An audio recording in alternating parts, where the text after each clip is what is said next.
Maswerte ka dahil nandyan ka sa mayamang bansa at may mga natatanggap ka at hindi ka magugutom. Dito naman sa Pilipinas, hirap ang mahirap, gutom, nakatira sa lansangan, and so on and so forth.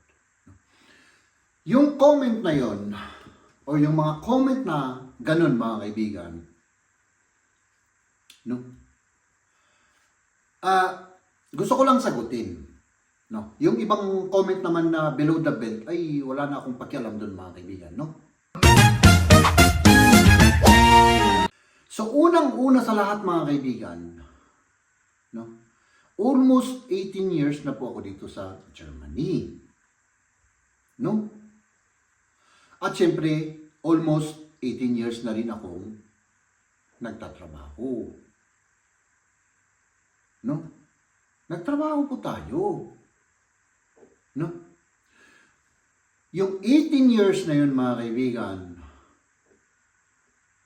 nabawasan po yung sahod ko ng 8 million pesos. At yung 8 million pesos na yun mga kaibigan ay wala po akong makukuha doon, wala akong mawi-withdraw doon sa binawas sa sahod ko na yun. No, mga kaibigan.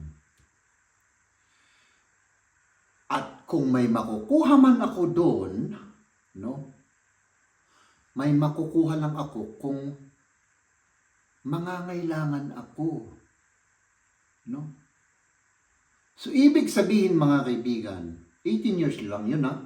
Meron pa akong mas maraming taon pa sa 18 years na magtatrabaho. Ibig sabihin, pag nagtrabaho ako at hindi ako nangailangan, no?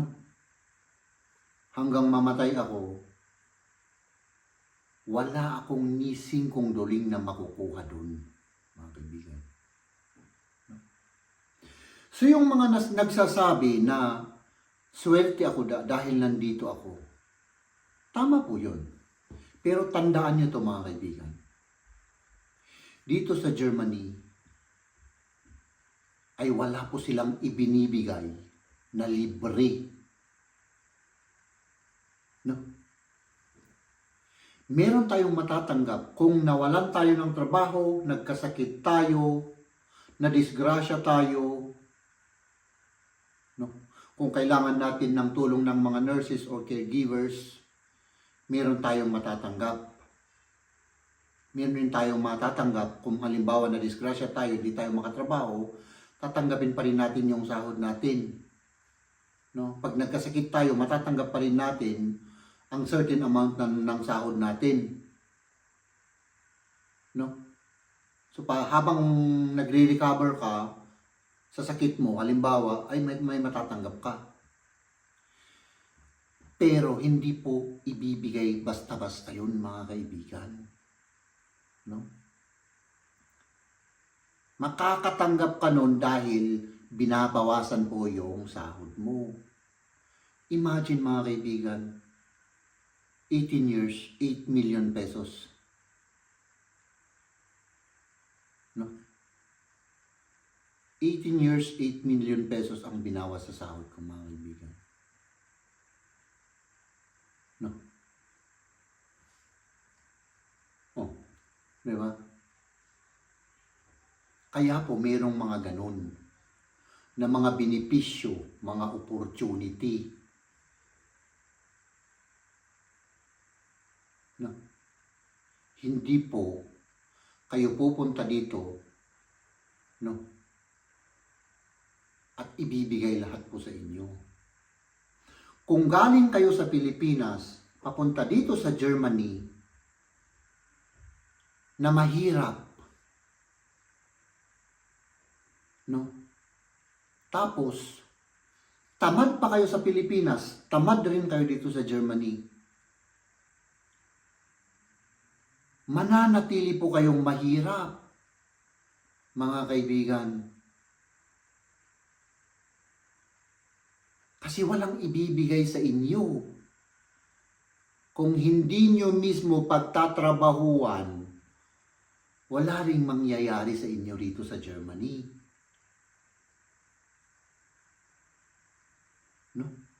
Hindi po kayo pupunta dito na maging don. Tapos, ibibigyan kayo ng pambili ng sapatos, mga damit, pagkain, bibigyan kayo ng tirahan. Hindi po ganun. Kung hindi ka gagalaw, ang bagsak mo sa lansangan. Magiging homeless ka. Ganun po dito. No?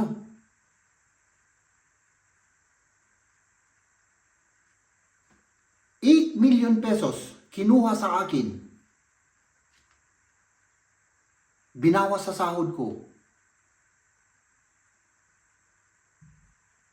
Papayag ba kayo nun? Ako papayag ako. Karamihan sa tao dito sa Germany papayag.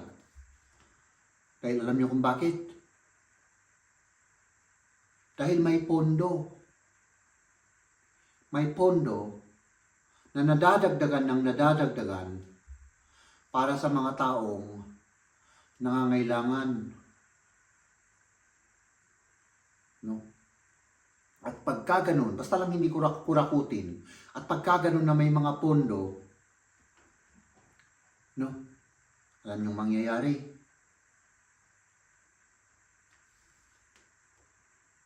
Siyempre, yung mga taong nangangailangan, may pambayad sila sa ospital, may pambayad sa gamot. Habang may sakit at hindi makatrabaho, may allowance. Di ba? So, ibig sabihin, yung bansa aangat, ekonomiya aangat.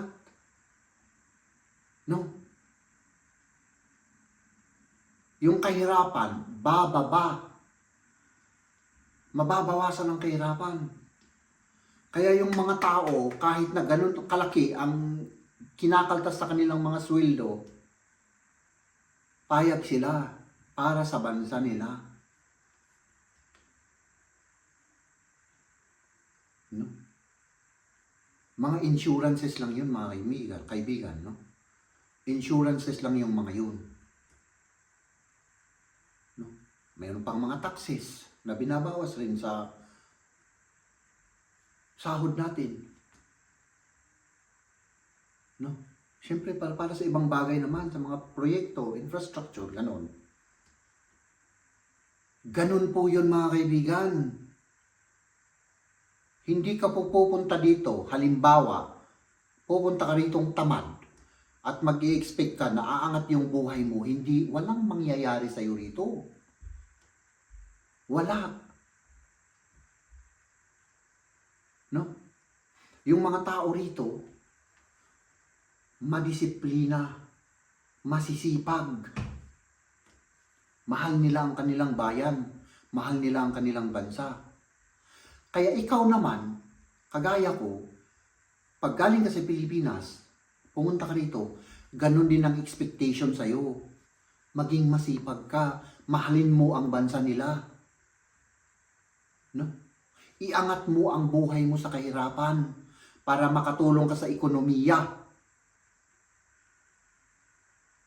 Huwag kang pupunta rito na tamad kasi walang mangyayari sa iyo. So ibig ko lang sabihin, mga kaibigan, kasi ang alam ng iba, pumunta ako rito at ibinigay lahat sa akin. Hindi po. Yung mga opportunities na nangyari sa buhay ko, grinab ko, mga kaibigan. Yung mga opportunities na hindi ko naswertehan, pinabayaan ko, naghanap ako ng ibang mga opportunities. No? Ibig sabihin, pinagtrabahuan ko lahat. Mga kaibigan, pumunta ako rito, mahirap na mahirap akong tao. Mga ₱180 or ₱175 ang pera ko nung pumunta ako rito, mga kaibigan. Ang tanging tumulong lang sa akin yung si Mrs. Ako naman, ako ang naghanap ng tulong. Ako ang naghanap ng opportunities para maiangat ko yung buhay ko. Hindi ang Germany, ako mismo. At lahat-lahat ng mga tao rito, mga kaibigan, sila ang naghahanap ng paraan para ma-improve yung kanilang buhay kung mahirap man sila. Merong mga mahihirap dito, mga kaibigan. Merong mga homeless dito. No? Sa iba't ibang kadahilanan, may mga mahihirap dito sa Germany. No?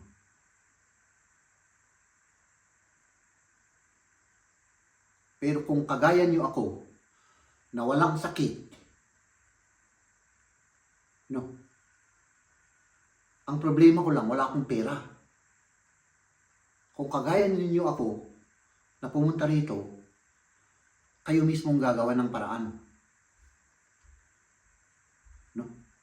Ang unang-unang maano nyo dyan, kung gusto nyo, kung gugustuhin nyo talaga, sakripisyo. No? Para lang kahit papano, kahit konti lang, umangat kayo. Kagaya ko. Hanggang ngayon, wala pa naman akong pera. Pero at least, may stable akong trabaho. Kontento na ako. No? At saka yung trabaho ko, mga kaibigan. Alam niyo kung paano ko nakuha yung trabaho ko. Pinagtrabahuan ko rin yun. No? Iginapang ko rin yun. Noon sa sangay ng gobyerno, kung saan ako nagtatrabaho, naging self-employed ako, pinagsilbihan ko yung sangay ng gobyerno na yun hanggat makilala nila ako at pagdating ng tamang panahon na kailangan sila ng kagaya ko, no? Akong pinili nila. Pero pinatunayan ko muna sa kanila na may kakayanan akong magtrabaho. Alam niyo kung ilang taon? 8 taon.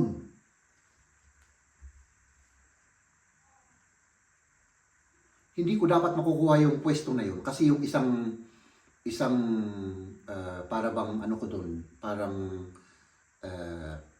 nag-a-apply. Yung tatay niya ay napakataas ang pwesto sa gobyerno. Pero ipinaglaban ako. Dahil nakilala nila ako, pinagsilbihan ko sila. Ganun po yun. Alam nila na meron akong maayos na trabaho. Kapag nag-apply ako doon na hindi ako kilala, malamang wala akong pag-asa doon. Kahit nakatiting, wala akong pag-asa doon. No? Nakapag-aral ako. No? Sa umaga, nag-aaral ako ng lessons ko. Nagtatrabaho ako. Sa gabi, nag-aaral ako ng German course. Sa gabi. Hanggang sa madaling araw, nag-aaral ako ng German course at yung mga lessons ko. Kasi noon, wala akong alam sa German.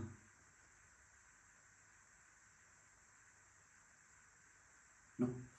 4 na taon na iginapang ko yan, mga kaibigan. Maswerte ako kung may 5 oras akong tulog sa isang araw noon. Pati weekend, wala akong masyadong tulog kasi nagtatrabaho ako sa weekend. Nasa construction ako. Utusan ako, utusan. Hanggang ngayon naman, utusan ako. Pinakamababa yung posisyon ko. No? Ganun po yun, mga kaibigan. No? Ako, sinishare ko lang yung mga experiences ko. Kaya nga nandito tayo sa YouTube eh. Di ba? i-share yung buhay. Baka may maligaw na manood ng channel natin na may matutunan o kaya ma-entertain o kaya matuwa. Diba? Ganun po yun mga kaibigan. So inuulit ko ha, pag pumunta ka dito sa Germany, no, natamad, kasi tamad ka sa Pilipinas, walang mangyayari sa buhay mo dito. Mas mabuting bumalik ka na lang sa Pilipinas. Mas maganda yung weather natin doon sa Pilipinas. Baka madagdag pa yan, weather na yan. Kasi may nadidepress sa weather. No? Huwag nating i-underestimate yung weather na yan. Mayroong madidepress sa weather. Pag hindi maganda yung weather, baka ma-depress kayo. No? Ganun po yun. Tapos dito mga kaibigan, hindi pupunta yung mga tao dito sa iyo at sabihin kailangan mo ng tulong, anong tulong ang kailangan mo, walang pakialam, wala silang pakialam sa iyo. Ikaw ang pupunta sa kanila. Maghanap ka ng magpatulong ka kung kinakailangan, ganun. Walang ibibigay sa iyo dito na basta-basta ganun. No? Mga artista nga walang pakialam yung mga tao dito. Oh. Ganun po yun mga kaibigan. Sana nasagot ko yung mga comment na